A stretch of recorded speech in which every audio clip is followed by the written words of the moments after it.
اس کائنات میں اگر آپ نظر اٹھا کر کے دیکھیں تو یہ دنیا عبرتوں سے بھری پڑی ہے، بچپن سے لے کے لڑکپن تک، اور لڑکپن سے جوانی تک، اور جوانی سے بڑھاپے تک۔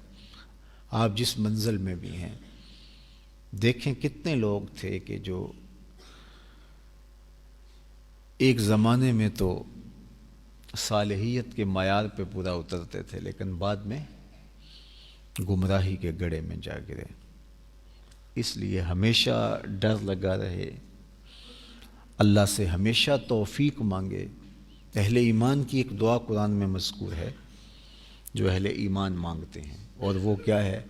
ربنا لا تزغ قلوبنا بعد اذ ہدیتنا وہب لنا من لدنک رحمہ انک انت الوہاب۔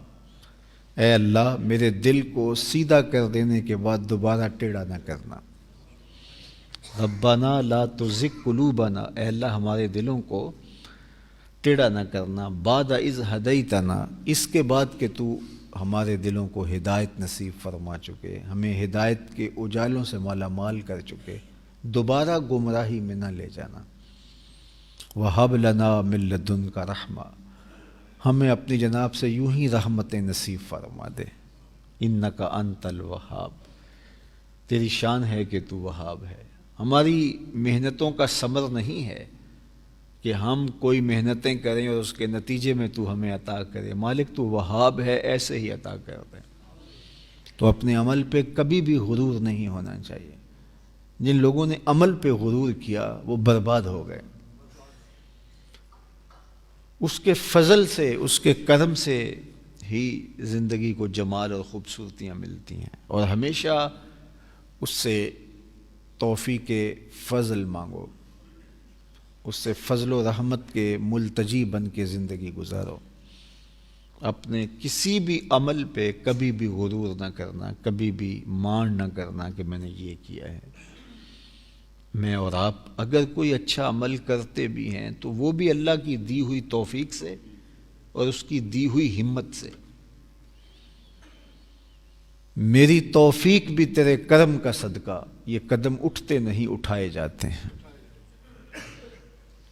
تو یہ اس کی خاص کرم نوازی ہوتی ہے کہ وہ توفیق عمل نصیب فرمائے۔ بندے کے دل میں اچھائی کی توفیق وہ پیدا کرتا ہے، حالات اس کے موافق وہ خود بناتا ہے، اس کے دل میں یہ بات خود ڈالتا ہے، اور پھر اجر بھی خود دیتا ہے۔ تو یہ سراسر اس کا فضل، محض اس کا کرم اور اس کی عنایت خاصہ کا نتیجہ ہے۔ تو کبھی بھی اپنے آپ کو اس کے اندر نہ آنے دیں کہ میں کچھ کیا، میں کون ہوں۔ اسی کے کرم سے سب کچھ ہوا۔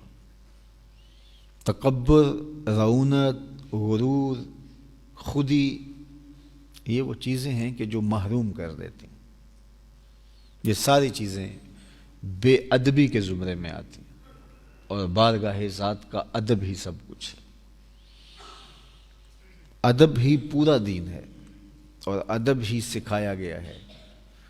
رومی علیہ رحمہ فرماتے ہیں از خدا خواہیم توفیق ادب، بے ادب محروم ماند از فضل رب۔ اللہ سے ہمیشہ ادب مانگنا چاہیے، ادب کی توفیق طلب کرنی چاہیے۔ بے ادب اللہ کے فضل سے، اس کی رحمتوں سے محروم ہو جاتا ہے۔ تو اگر ہمیں کبھی سجدے کی توفیق مل گئی، کبھی کسی امر خیر کی توفیق مل گئی، تو ہم اتراتے نہ پھریں بلکہ شکر گزار بندے بن جائیں۔ ہم سے جب نیکیاں ہوں تو اس کا شکر ادا کریں، اور دوسرا دیکھیں کہ ہمارے دامن میں گناہ بھی کتنے ہیں، گناہوں کا شمار کریں۔